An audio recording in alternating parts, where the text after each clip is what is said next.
많이 올라가겠죠.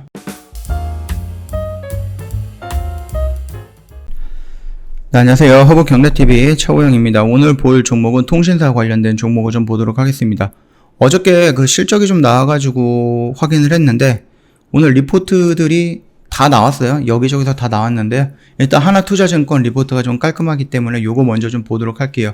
그 전에 카톡 친구 추가하는 방법에 대해서 설명을 드리도록 하겠습니다. 사칭 채널이 많아졌어요. 저희가 매일 지우고 있거든요. 신고해서. 그런데도 자고 일어나면 또 생기더라고요. 그래서 각별히 유의해서 뭐 피해 받는 일 없도록 해주시고요. 정확하게 카톡 친구 추가만 하시면 될 것 같습니다. 카카오톡 상단 메뉴에 보면은요, 친구 추가 아이콘이 있는데 클릭 한번 해주시고, 아이디를 추가 다시 한번 눌러주시고, 아이디 HBTV1004 입력하고 나서 밑에 요런 그림이 생성이 되면은 친구 추가 버튼 눌러주시고 저희한테 인사말 남겨주시면 됩니다. 이렇게만 진행이 된다라고 해도 사칭 채널로 따로 들어가지는 않을 거니까 참고하시면 되겠고요. 일단 SK 먼저 좀 볼게요. SK텔레콤. 일단 뭐 예상했던 것보다 많이 나왔다라고 했죠. 어저께도 말씀을 드렸는데 어차피 이거 어저께 제가 한번 실적에 대해서 언급을 해드렸던 부분이기 때문에 오늘 그냥 뭐 다시 한번 리포트를 좀 깔끔하게 정리가 된 걸로 보겠다. 그런 마인드로 좀 봐주시면 될 것 같아요. 1분기 연결 실적은 매출액이 4조 8천억 정도, 영업이익이 3,880억 정도로 시장 기대치보다 더 높았다라고 합니다. 임직원 추가 성과가 400억 정도가 반영이 되었음에도 불구하고 실적은 좋았다. 지금 MNO 같은 경우 1분기 말 5G 가입자가 674만 명으로 성수기인 4분기보다 많은 순증 가입자를 기록을 했죠. 그래서 갤럭시 S21 조기 출시 영향에 기인한다라고 좀 보고 있습니다. 일단 뭐 사물 인터넷 회선 증가에 따라서 미미하게 하락을 했고요. MNO 같은 경우는 영업수익이 한 2% 정도 성장을 했고요. 감가상각비인 LTE 상각 완료 시기 도래에 따라서 전년 대비 한 356억 정도가 감소했다. 미디어 같은 경우는 티브로드 합병 효과와 함께 IPTV 가입자 성장으로 인해서 그 매출액 전년 동기 대비 17% 정도 성장을 했다. 영업이익률은 7.8% 정도로 높은 수익성을 달성을 했고요. 가입자 규모 확대에 의한 홈쇼핑, 송출 수수료 증가와 비율, 효율화에 기여를 했다. 이런 식으로 좀 나왔네요. 일단 보안이거든요. SK텔레콤 같은 경우는 그 밑에 뭐가 있나요? 그 ADT 캡스인가 그게 있죠. 신규 사업 확대로 인해서 수익성은 부진하나 올해 매출 예상 매출액은 연간 1조 6천억 정도로 전년 대비 20% 이상 성장할 것을 목표로 하고 있다. 이렇게 좀 나와 있고요. 일단 뭐 2분기 영업이익은 4천억 정도를 기대한다라고 하거든요. 기존 추정치는 4,093억인데 살짝 뭐 거의 뭐 비슷하죠. 93억 원 차이면은 5G 가입자는 예상보다 빠른 증가 속도로 인해서 연말 1,000만 명 목표로 잡았다. 기존 900에서 1,000만으로 늘린 거죠. 그리고 ARPU 개선과 영업수익 성장, 그 다음에 비용 효율화로 인해서 MNO 사업은 안정적인 이익을 창출할 것으로 좀 기대를 하고 있다. 미디어 보안의 높은 질적 성장세 지속 전망. 이런 식으로 좀 나왔습니다. 그리고 인적 분할 완료 시기가 11월 정도거든요. 아직 6개월 정도 다 남았습니다. 한 5, 6개월 남았는데요.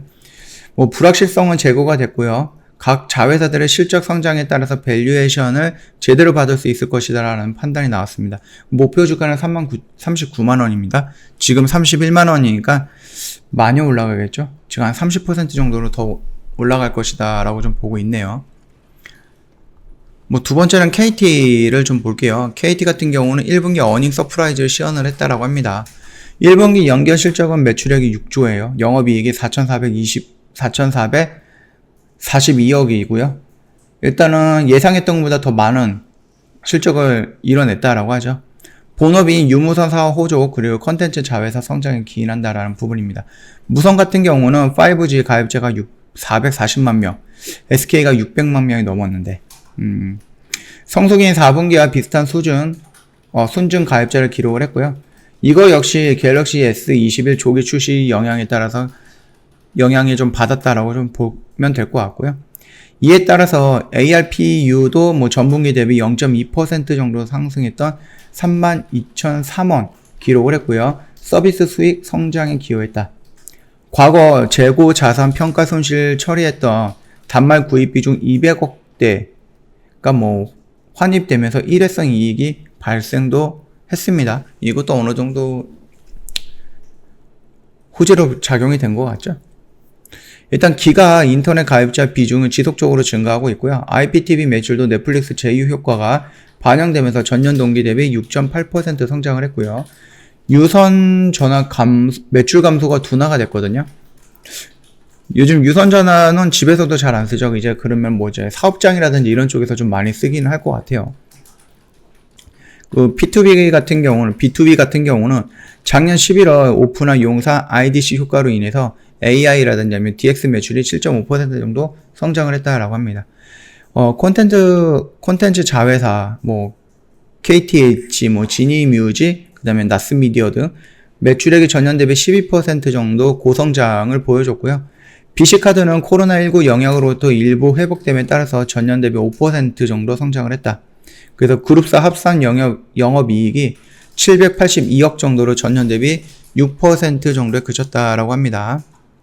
일단 중요한 건 2분기인데 이제 기존은 한 3,770억 정도로 예상을 했지만 4,000억 정도가 나올 것이다.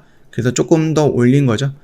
구조적인 5G 가입자 비중이 증가할 것으로 좀 보고 있습니다. 유선 시장 순증 가입자 점유율 1위를 유지함에 따라서 안정적인 수익 창출을 기대하고 있고요. 그룹사 실적은 1분기 개선세를 나타내면서 시작해서 뭐 하반기로 갈수록 예년 수준 회복이 좀 나올 것이다. 이렇게 좀 기대를 하고 있네요. 다만 임단 협상 결과에 따라서 2분기 내지 3분기에는 뭐 일회성 비용 반영이 될 가능성은 있다라는 거죠. 얼마나 나올지 모르겠네요. 통신업 전반적인 펀더멘탈 개선에서 뭐 이어짐에 따라서 긍정적으로 시각을 유지하고 있다라고 합니다. 얘네들 통신에서 SK랑 KT 같은 경우는 콘텐츠 미디어 이쪽에 두고 투자를 하면서 그쪽으로 좀 많이 진출을 하려고 하죠. 일단 뭐 어저께 간단하게 실적에 대해서 말씀을 드렸는데 오늘 조금 깔끔하게 정리가 되어 있는 리포트가 나와서 다시 한번 복습한다라는 생각으로 다시 한번 봤으니까 참고하시면 되겠고요. 뭐 종목의 흐름이라든지 이런 거는 어저께랑 뭐 크게 차이가 난 거는 없어요. 그냥 뭐 2% 그 다음에 2% 상승하고 2% 떨어지는 이런 모습이었기 때문에 차트의 움직임은 크게 신경 쓸 필요는 없을 것 같다.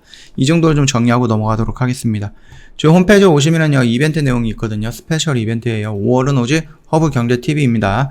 자 11월이 아니에요. 12개월 동안 저희가 120만원이에요. 그 말 뜻은 뭐예요? 1개월이면은 10만원이고 하루면 3,333원? 그 정도의 가격으로 저희가 모시고 있다. 그렇게 좀 저렴한 가격이다. 알고 계시면 될 것 같고요. 저희한테 상담 요청을 하시려고 그러면은 고객센터 1644-1873으로 연락을 주시거나 카톡 친구 추가하셔서 카톡으로 문의를 주셔야 되는데 사칭 채널이 많기 때문에 카카오톡 친구 추가하는 방법에 대해서 다시 한번 설명을 드리도록 하겠습니다. 카카오톡 상담 메뉴에 보면은요 친구 추가 아이콘이 있는데 요거 한번 클릭을 해주시고 아이디를 추가 다시 한번 눌러주신 다음에 아이디 입력하면 되겠죠. HBTV1004 입력을 하시고 나서 아래에 보면은 허브경제TV 로고와 함께 친구 추가 버튼이 생성이 될 겁니다. 그러면 그 버튼 눌러주시고 저희한테 인사말 남겨주시면 상담 진행이 될 거거든요. 이렇게만 진행을 하시더라도 사칭 채널로 넘어가지는 않을 거니까 꼭 참고 한번 부탁드리겠습니다. 자, 오늘 영상은 여기서 좀 마감하도록 하겠습니다. 영상 도움이 됐다 그러면 구독과 좋아요 한번 부탁드리겠습니다.